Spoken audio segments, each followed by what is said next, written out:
لا تنسوا الإعجاب بالفيديو والاشتراك بالقناة وتفعيل الجرس.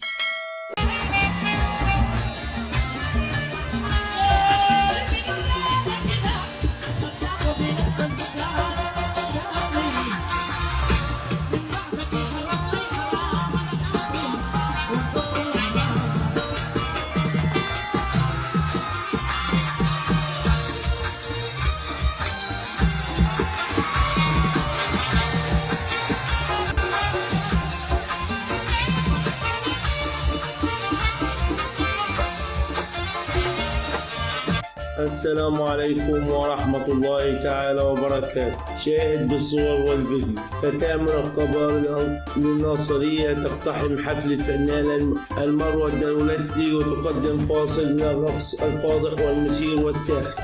والحكاية نشبت تعالى معلش.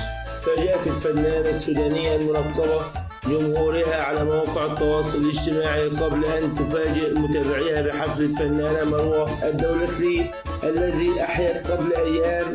حسب ما شاهدته محرر موقع النيلين، فقد اقتحمت الفنانة التي أطلقت عليها الأنصارية المسرح كانت تغني فيه الدولتلي وتعانقها وتبادلها الرقصات الفاضحة والمثيرة عبر التمايل بجسمها. ورفضت الفتاة المنقبة مغادرة المسرح حتى تكمل رقصتها رغم تدخل أفراد الحرس وأحد أفراد الشرطة وسط صافرة الجمهور الكبير الحاضر.